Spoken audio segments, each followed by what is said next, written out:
নমস্কার, আশা করছি সবাই খুব ভালো আছেন। সংসারের আরও একটি ছোট্ট ব্লগে আপনাদের অনেক অনেক স্বাগত।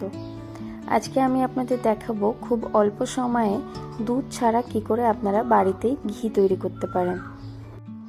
ঘি তৈরির জন্য আমি এখানে ইউজ করেছি মাদার ডেয়ারির 500 গ্রামসের বাটার।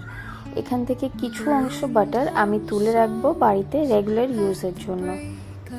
কড়াই হালকা গরম হয়ে এলে আমি এখানে বাটারটা দিয়ে দেবো। 5 মিনিট জাল করার পরে বাটারটা পুরোপুরি মেল্ট হয়ে যাবে। মনে রাখতে হবে এটাকে কিন্তু আমাদের মিডিয়াম টু লো ফ্লেমে জাল করতে হবে। হাই ফ্লেমে জাল করলে এটা পুড়ে যাওয়ার সম্ভাবনা থাকতে পারে। দুধ দিয়ে ঘি তৈরি করলে ঠিক যেমন ঘি আমরা পাই, বাটার দিয়ে ঘি তৈরি করলেও কিন্তু ঠিক তেমন ঘি আমরা পাবো। তবে বাটার দিয়ে ঘি তৈরি করলে আমাদের সময়টা অনেকটাই কম লাগে। প্রায় 5 থেকে 7 মিনিট জাল করে নেওয়ার পরে আস্তে আস্তে ঘিটা বেরিয়ে আসবে।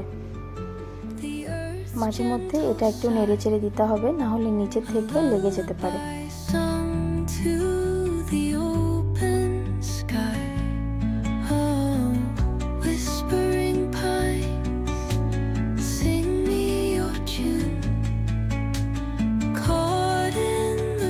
দশ থেকে 15 মিনিট জাল করার পরেই আপনি দেখতে পাবেন ঘিটা রেডি হয়ে গেছে। আপনারা চাইলে এই সময় ঘিটা নামিয়ে নিতে পারেন, অথবা যারা একটু কড়া পাখির ঘি পছন্দ করেন তারা আরেকটু জাল করে নিতে পারেন। আমি এটাকে আরও সামান্য একটু জাল করে নেব। যখন দেখবেন ওপর দিয়ে এরকম ফেনা মতন হয়ে গেছে, তখন গ্যাসের ফ্লেমটা বন্ধ করে দেবেন। কড়াই যেহেতু গরম, তাই বাকি ঘিটা এই কড়াইয়েই হয়ে যাবে। তারপর এটাকে একটু ঠান্ডা হতে দেবেন। ঠান্ডা হয়ে গেলে ওপরের ফেনাটা এমনিতেই কমে যাবে। বাজারে আজকাল অনেক ধরনের ঘি কিনতে পাওয়া যায়, তবে সেটার কোনোটার স্বাদই কোনোটার সাথে মেলে না। দুধ দিয়ে ঘি বানাতে অনেকটাই সময় লাগে, অনেকগুলো দিন ধরে আমাদের সর তুলে রাখতে হয়, তারপরেই গিয়ে ঘিটা বানানো যায়। সেই জায়গায় বাটার দিয়ে ঘি বানানোটা কিন্তু খুবই সহজ এবং খুব অল্প সময়ে এটা রেডি হয়ে যায়।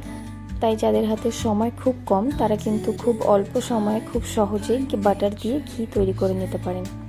বাটার দিয়ে ঘি তৈরি করলে এটা খেতে যেমন টেস্ট হয়, তেমন এটার টেস্ট কিন্তু প্রতিবার একই রকম থাকে। প্রায় 40 মিনিট পর ঘিটা প্রায় ঠান্ডা হয়ে গেছে। আপনারা চাইলে এক্ষুনি কোনো জারে এটাকে ট্রান্সফার করে নিতে পারেন, না হলে আরও একটু পরে পুরোপুরি ঘিটা যখন ঠান্ডা হয়ে যাবে তখন আপনারা নামিয়ে নিতে পারেন। আমি এখানে একটা কাচের ছোট্ট জার নিয়েছি, এর মধ্যে আমি ঘিটাকে ট্রান্সফার করে নেব। কাচের জারের জায়গায় আপনি চাইলে এটা প্লাস্টিকের জারেও রাখতে পারেন, তবে মনে রাখবেন যাতেই রাখবেন না কেন সেটা যেন পরিষ্কার হয় এবং তাতে যেন কোনো রকমের জল না থাকে। একটা 500 গ্রামস বাটারের থেকে কিছুটা পরিমাণ বাটার আমি নামিয়ে রেখেছিলাম, তারপরেও আমার প্রায় 400 গ্রামস ঘি এখানে হয়েছে।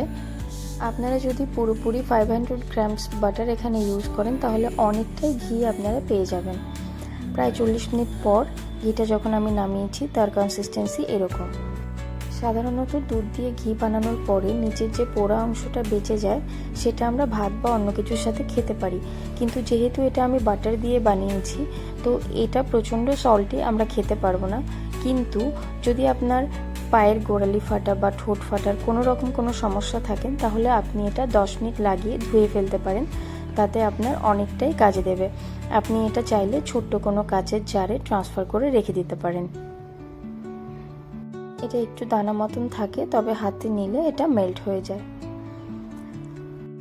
রাত্রে ঘিটা আমি ফ্রিজে রেখে দিয়েছিলাম এবং পরের দিন সকালবেলায় ঘিটা এরকম দেখতে হয়েছে। তাহলে আর চিন্তা কিসের, এবার বাজার থেকে কিনে নিয়ে আসুন বাটার এবং বাড়িতেই খুব সহজে তৈরি করে ফেলুন বাজার থেকে কিনে নিয়ে আসা ঘি।